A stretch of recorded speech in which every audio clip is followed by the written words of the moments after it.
थोड़ा सा विवाद चल रहा है, लेकिन वो कोई विवाद नहीं है। माननीय एकनाथ शिंदे साहब हमारे बहुत अच्छे मित्र हैं। उन्होंने 2.5 साल तक महाराष्ट्र को बहुत ही अच्छी तरह डेवलप करने का काम किया है उनके नेतृत्व में, और चुनाव भी उनके नेतृत्व में लड़े थे। और इसीलिए हमारे महायुति को बहुत बड़ी सफलता मिली है। और एक माननीय एकनाथ शिंदे साहब का जो आग्रह है वो सही है कि भाई उनको मुख्यमंत्री पद मिलना चाहिए, ये उनकी भूमिका है। लेकिन आज रात को शायद हमको जानकारी है कि तीनों नेता यहाँ दिल्ली आकर माननीय अमित शाह साहब से मिलने वाले हैं।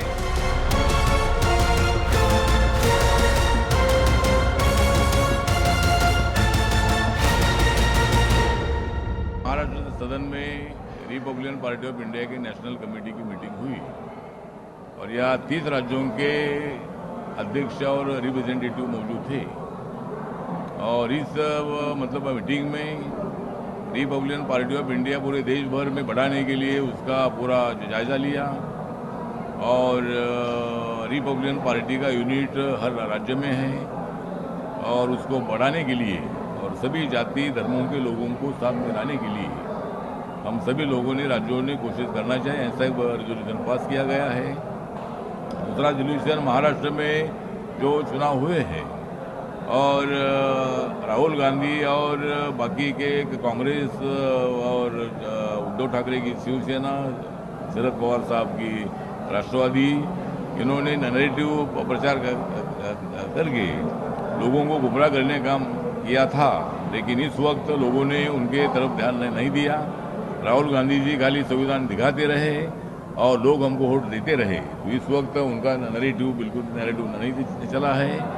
और महाराष्ट्र की जनता का नेशनल कमेटी में हमने आभार व्यक्त किया है। और महाराष्ट्र दूसरी में हमने मांग किया है कि 2019 में जिन लोगों ने वोटिंग किया है, ऐसे झुग्गी झोपड़ी में रहने वाले लोगों के झोपड़ी को मान्यता मिलनी चाहिए। और अगर वो जगह सरकार को चाहिए तो उनको अल्टरनेटिव जगह देकर उनका पुनर्वसन करना चाहिए। जो भूमिहीन लोग हैं, गांव में रहते हैं, उनको 5 एकड़ जमीन देने का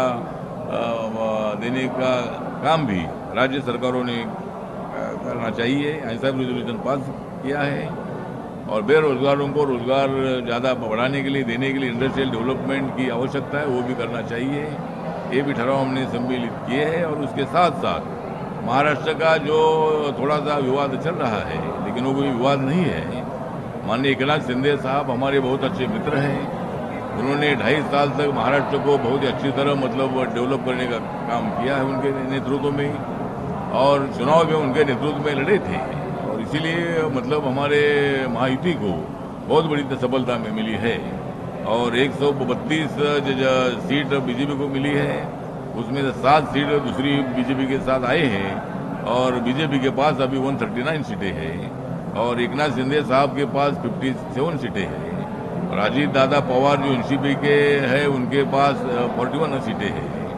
तो इतनी सीटें हमारे पास अभी है। इसलिए हमारे महायुति में कोई विवाद नहीं है।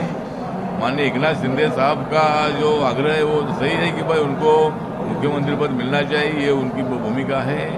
लेकिन आज रात को शायद हमको जानकारी है कि तीनों नेता यहाँ दिल्ली आकर माननीय अमित शाह साहब से मिलने वाले हैं। और जो भी थोड़ा सा विवाद है उसको खत्म करने का काम जरूर आज हो जाएगा। और मुख्यमंत्री कौन बनेगा ये शायद आज रात को फिक्स तय हो सकता है। जिस तरह बीजेपी ने तो पहले तय किया है कि भाई देवेंद्र फडणवीस जी मुख्यमंत्री होना चाहिए, लेकिन माननीय एकनाथ शिंदे साहब का कहना है कि भाई हमको भी मुख्यमंत्री पद का कुछ साल के लिए हमको मौका देना चाहिए। उस पर जो हाई कमांड है, नरेंद्र मोदी साहब है, अमित शाह साहब है, जेपी नड्डा साहब है, ये लोग निर्णय लेंगे। और हमें ये जो विवाद है वो जल्दी 1-2 दिन में खत्म होगा, ऐसा मुझे पूरा विश्वास है। और जो माननीय नरेंद्र मोदी साहब, अमित शाह जो सलाह देंगे वो सलाह माननीय एकनाथ शिंदे जी, देवेंद्र फडणवीस जी, अजीत दादा पवार मानेंगे, ऐसा हमें पूरा विश्वास है। और ये जो डेडलॉक है मुख्यमंत्री पद का, वो आज कल तक क्लियर हो जाएगा ऐसा मुझे पूरा विश्वास है. सर मराठी जनता सांगा ना की नेमकं तुमची भूमिका काय मराठीमध्ये. हां, तर आज आमच्या राष्ट्रीय कमिटी रिपब्लिकन पार्टी ऑफ इंडियाची आहे.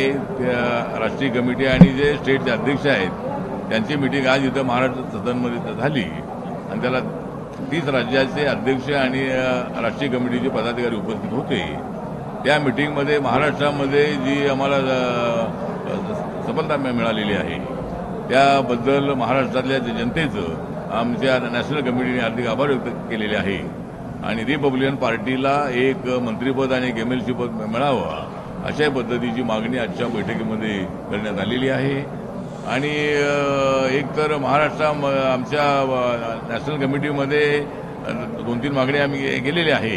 त्याच्यामध्ये 2019मध्ये ज्या मतदारांनी मतदान केलेलं आहे जे कच्च्या झोपडीमध्ये राहतात तर त्या झोपडीला मान्यता देण्याचा निर्णय हा सरकारने घ्यावा, राज्य सरकारने अशा पद्धतीची मागणी आम्ही आज केलेली आहे. त्याचबरोबर खेड्यापाड्यामध्ये राहणारे जे गोरगरीब लोक आहेत, भूमिहीन लोक आहेत त्यांना 5 एकर जमीन देण्याचा एखादा कार्यक्रम राज्य सरकारने हातामध्ये घ्यावा सगळ्या राज्यांनी अशा पद्धतीची मागणी करण्यात आलेली आहे. बेरोजगारांना रोजगार उपलब्ध करून देण्यासाठी इंडस्ट्रियल डेव्हलपमेंट प्रत्येक राज्यामध्ये झालं पाहिजे अशा पद्धतीची मागणी करण्यात आलेली आहे.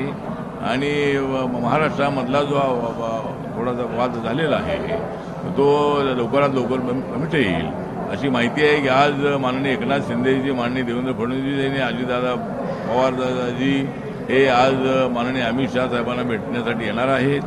आणि आजच्या मिटिंगमध्ये मला वाटतं की हा जो थोडासा डेडलॉक आहे तो क्लिअर होईल असा मला पूर्णपणे विश्वास आहे.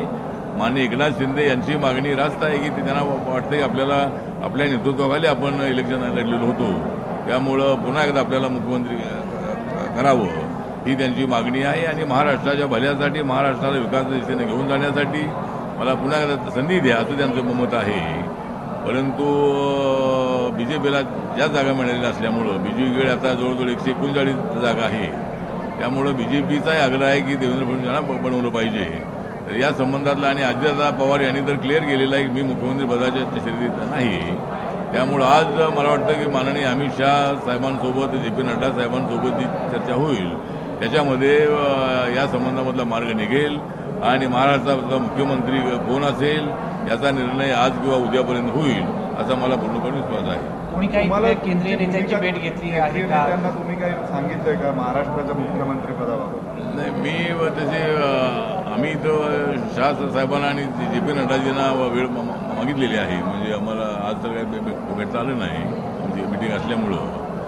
उद्या कदाचित अमित शहा साहेबांची आणि JP नड्डा साहेबांची माझी भेट होणार आहे.